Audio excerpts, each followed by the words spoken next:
I also want to be very clear in saying that Indigenous women are not defined by victimization. We come from strength, resilience, and deep community care.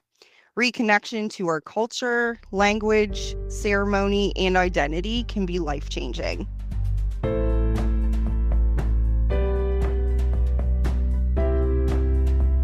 Welcome to Sustainability Leaders. I'm Dan Adams, the head of the Office of Reconciliation here at BMO. Today's episode is part of a series on reconciliation. Throughout the series, we invite Indigenous leaders and partners to share perspectives on what reconciliation can look like, and to explore how their insights and experiences can guide our collective journeys forward. This podcast series is aligned with our work to listen, learn, and act in ways to honor Indigenous voices, cultures, and rights. I'm Kayla Jacobs, Director in BMO's Office of Reconciliation. The following conversation deals with a sensitive subject, and it will include references to human trafficking and victims of violence. This episode was hosted in collaboration with Victim Services Toronto to support building awareness on this important topic. Bonjour, my name is Jennifer Menard-Shand. I'm First Nations Ojibwe and French Canadian. I'm a wife, mother, entrepreneur, speaker, founder and CEO of Staff Shop and Fire Flames, and a board member with Victim Services Toronto, which is such a special role. It's really tied to my purpose and how I use the businesses that I have as vehicles for service to give back. It's an honor to guide us through today's conversation. I get asked a lot as a speaker, is it still important to do a land acknowledgement? If so, how do we do one without sounding rehearsed? And so this is just an example that I like to share. This is my example. I encourage you to be creative with your own. But from where I'm joining today in Toronto, or Tukronto, which is a Mohawk word, I acknowledge the land that I'm on as traditional territory to many nations, including the Mississaugas of the Credit, the Anishinaabe, the Chippewa, the Haudenosaunee, and the Wendat people. Toronto is now home to many diverse First Nations, Inuit, and Métis people, and is covered by Treaty 13 with the Mississaugas of the Credit. It's guided by the Dish with One Spoon Covenant, which means, to share the land and care for it together. And I always like to kind of tie it to a personal story or landmark or something that ties me back to my roots. I personally am from Wikwemikong, Wiki on Manitoulin Island, which is the largest unceded territory in Ontario. It is sacred to the Anishinaabe. My favorite memories are picking wild strawberries with my grandmother and using cedar for protection and healing. I think meaningful land acknowledgement asks something of us. It asks us to connect to the land that we're on, the systems that we're part of, and the responsibilities that we carry in our organizations and institutions. And at its heart, reconciliation is about remembering our history, choosing not to repeat it, and doing the work together. And so with that, I'll continue with today's topic. In Canada, Indigenous women are significantly overrepresented among victims of violence. Those numbers matter, but they're not the whole story. Behind them are daughters, mothers, sisters, aunties, cousins, friends, community leaders, and loved ones.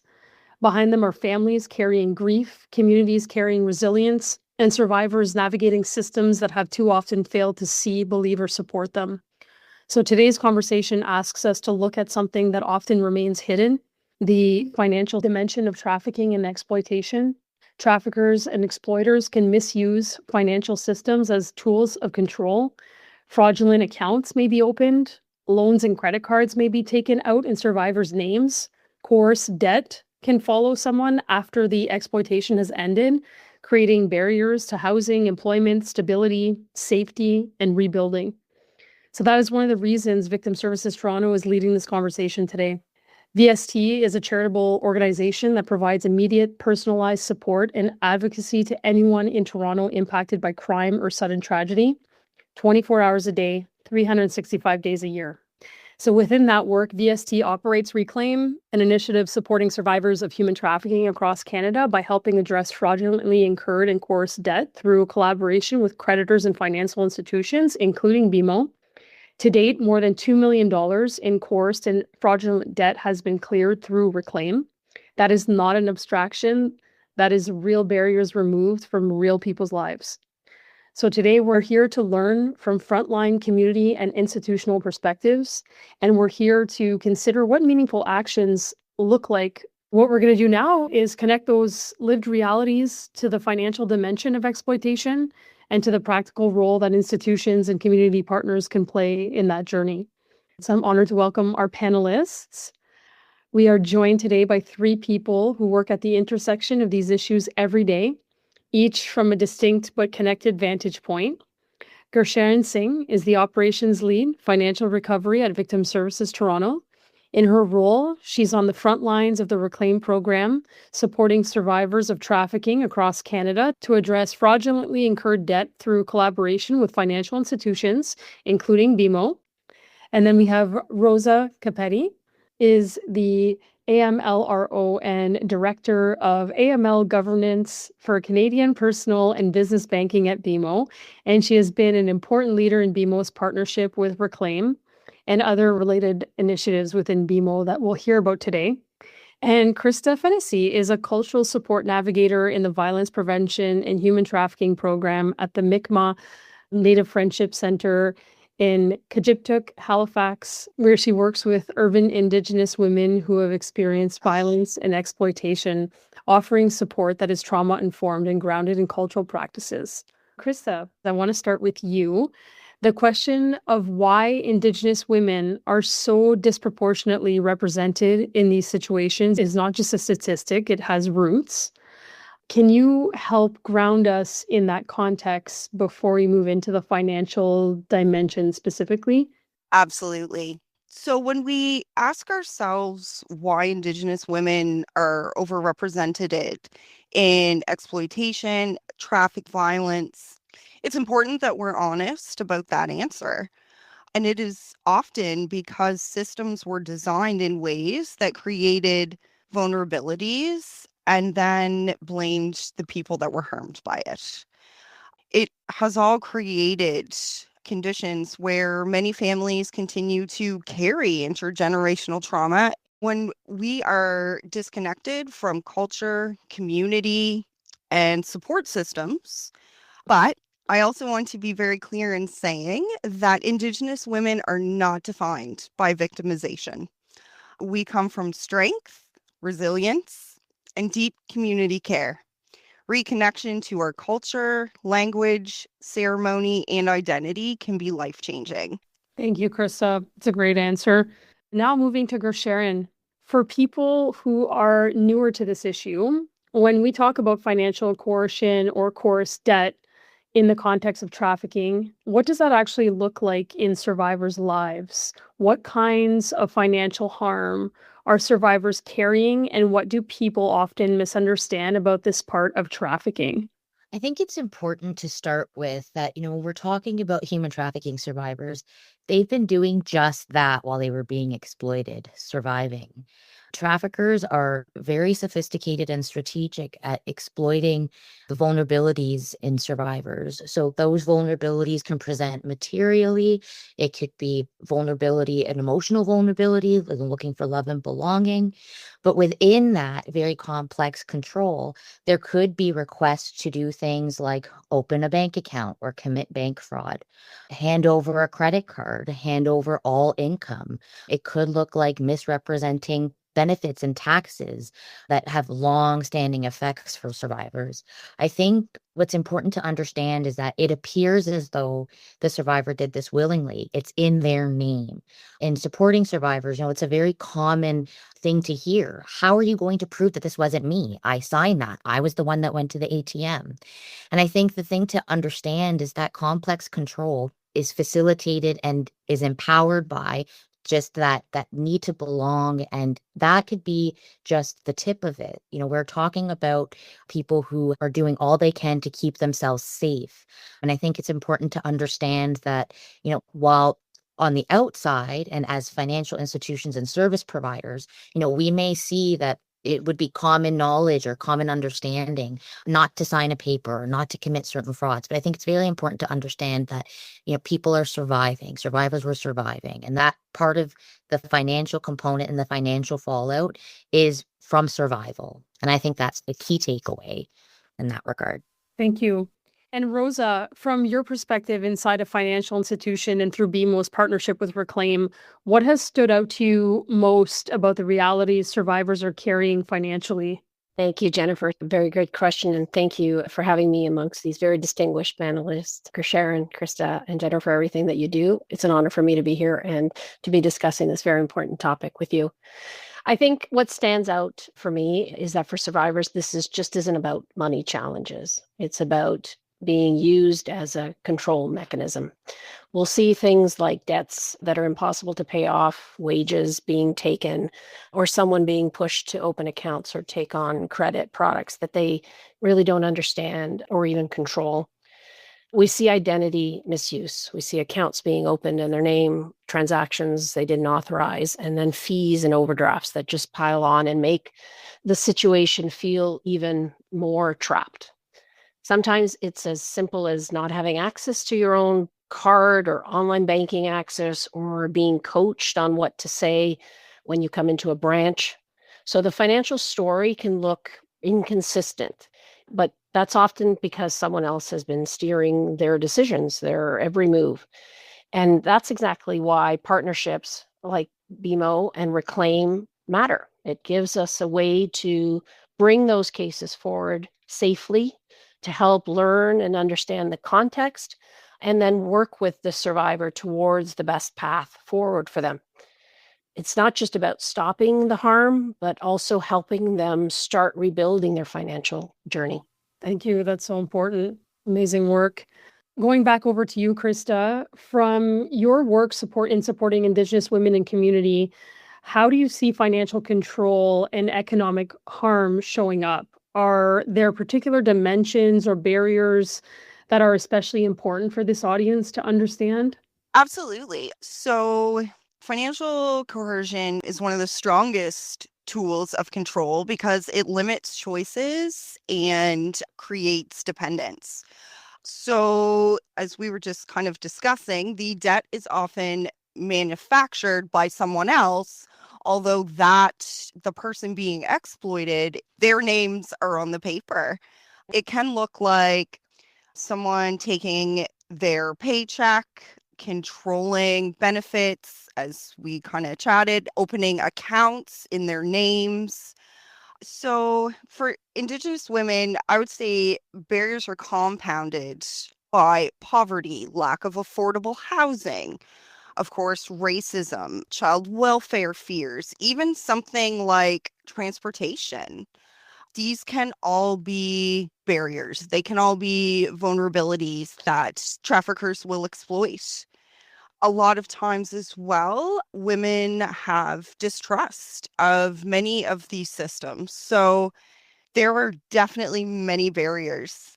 Financial solutions are definitely essential. I think Reclaim is beautiful because when you are finally getting out and you're reclaiming your life and you are ready to take that step, having debt hang over you like that, it just keeps kind of drawing you back, re-victimizing you. So I think it's really beautiful that Reclaim has allowed women to take a breath, one less thing that they have to contend with when they are still in survival mode. No, thank you. And if we stay with you, Krista, sort of around some of the things you're saying from a healing and cultural support perspective, what do you see when someone is carrying not only trauma from the exploitation itself, but also the ongoing financial fallout? What does that weight actually look like in a person's life and healing journey? It can look very different for different folks, but I would say that when women are coming here, we provide amazing wraparound, culturally safe support here. So we have mental health and wellness here. We have access to elders. We do women's programming. But the takeaway, I guess, would be really compounding trauma and again, setting folks back. It's very overwhelming. There's so much happening at one time for women who are stuck in survival mode. So we're very lucky we get to carry the load here. Thank you. Sharon, when a survivor is trying to rebuild her life, What does coerced debt actually block? What does it touch beyond a credit score? And what changes when that debt is addressed in a survivor-centered way? So that debt, what it does is it creates a barrier to safe and sustainable housing. It could create a barrier to certain types of employment and access to education.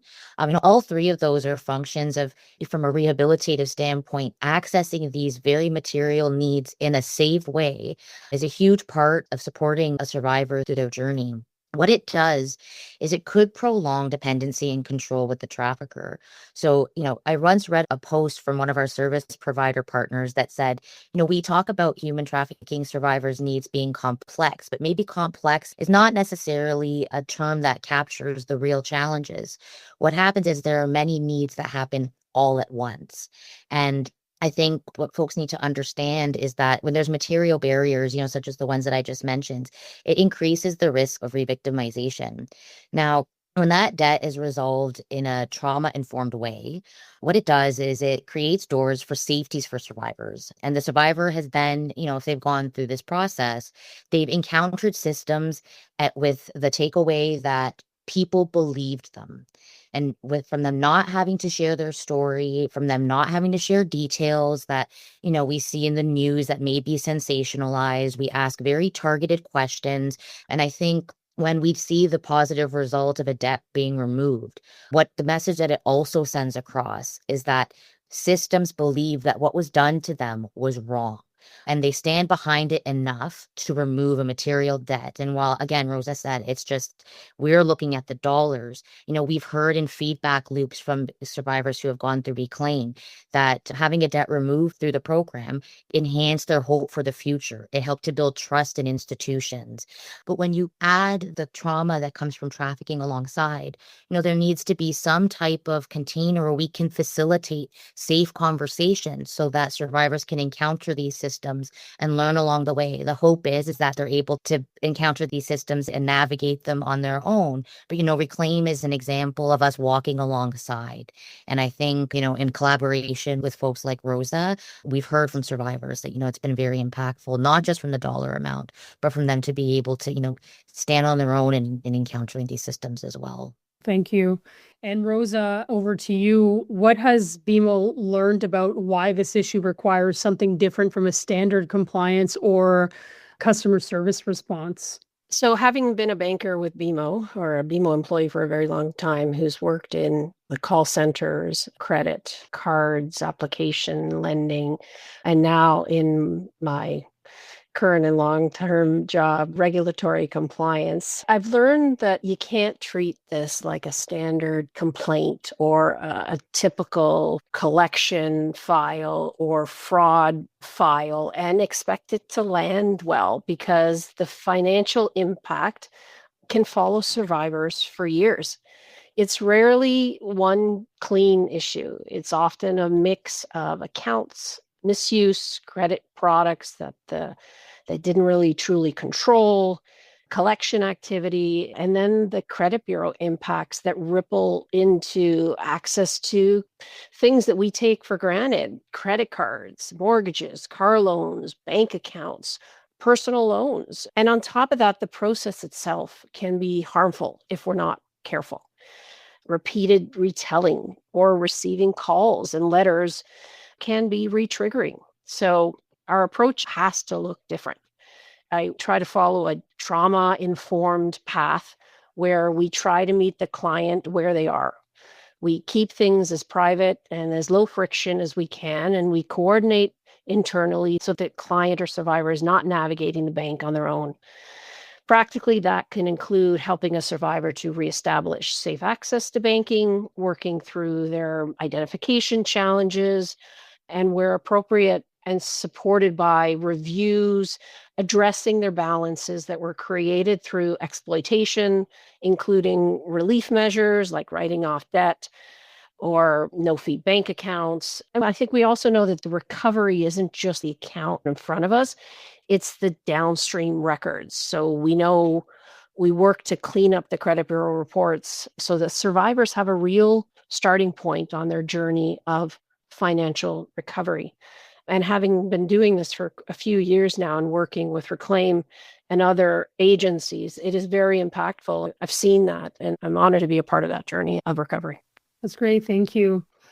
Sharon, rather than presenting Reclaim as a program overview, can you walk us through what it actually means for a survivor who comes to you carrying this kind of debt? I just want to, just briefly share a case example of where this approach, really proved to be important in supporting a survivor. We supported someone who was going through the court process. And I'm just going to mention that, a survivor does not have to make a police report or have filed charges laid in order to access Reclaim. But this particular survivor was. She did have a debt of what she thought was $120 with a toll highway. When we had contacted the toll highway folks, they let us know that it wasn't just a $120 debt. It actually was a $9,000 debt. So just imagining, with everything else going on, the survivor, we had to inform her that that debt is actually way more than she thought that it was. And then also we navigated the discussion to be able to understand what was needed in order to resolve that debt, which the toll highway did. But just that access to those trauma-informed supports, the survivors have choices throughout the process. We take our cue from them. We know what it is that we need to know in order to get them the outcomes, but we take our cues. We meet them where they are at. What we hope is that survivors are feeling supported throughout the process while they get that material result. We support victims and we believe you. And that's what a person walks away with after encountering Reclaim. Amen to that. Rosa, from BMO's side, what does it look like to build a partnership that is both rigorous and survivor-centered? I think building a partnership that's both rigorous and survivor-centered really comes down to holding two things at the same time. We still have an obligation to protect the bank and the integrity of the financial system, but we also have to reduce the friction for people who are already navigating trauma. And that starts with being trauma-informed, not putting the burden on a survivor to prove what's happened in a way that's unrealistic for their situation. And what Reclaim has helped us to do is to create a clearer, safer pathway with, defined handoffs, privacy sensitive communication, and strong internal coordination. So someone isn't telling their story to 3 different people or 3 different departments. It's also taught us that the operational details matter just as much as the policy. Frontline operations, collections, fraud, credit, AML risk, like everyone needs a shared language and a way to root cases quickly. And the goal isn't just to investigate, it's to support that recovery journey. Thank you. Krista, what stands out to you about why approaches like Reclaim matter specifically for Indigenous survivors? Programs like Reclaim, they matter because they recognize something that many systems miss, which is that for a lot of our folks, the financial aspect is part of their healing journey in itself. For specific to Indigenous survivors, that recognition is especially important because many are already navigating layered barriers. It also means having some flexibility. So healing journeys are by no means a linear thing. Some people need financial advocacy. Some need emotional safety first. As we had just mentioned, there's a lot of things happening at one time.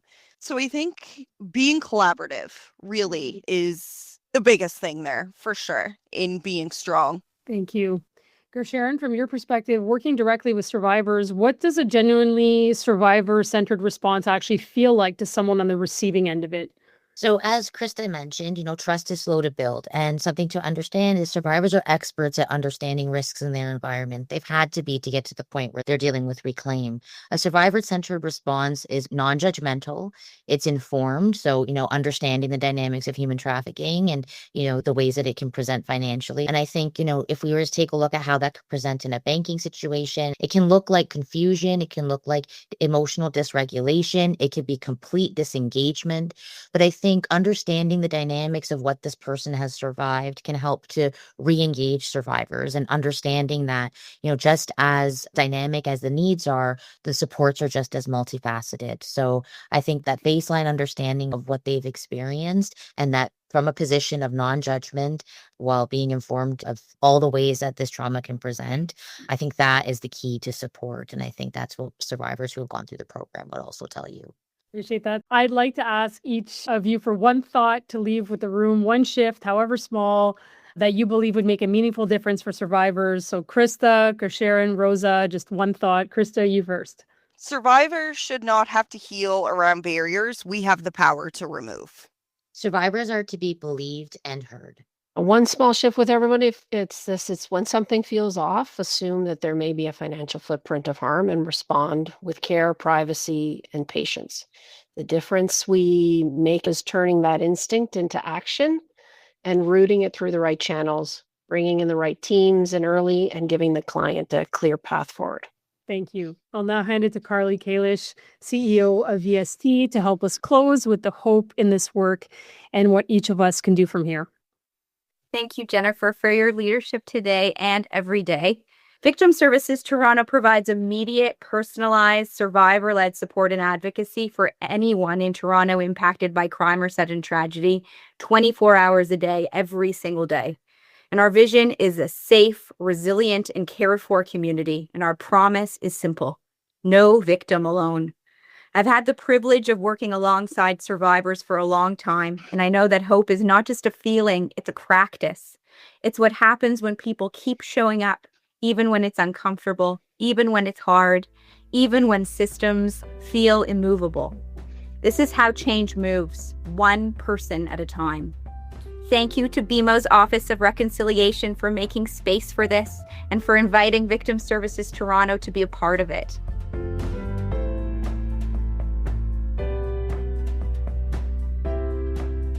Thanks for listening to Sustainability Leaders. This podcast is presented by BMO. You can find our show on Apple Podcasts, Spotify, or your favorite podcast player. Press the follow button if you want to get notified when new episodes are published. We value your input, so please leave a rating, review, and any feedback that you might have, or visit us at bmo.com/sustainability leaders.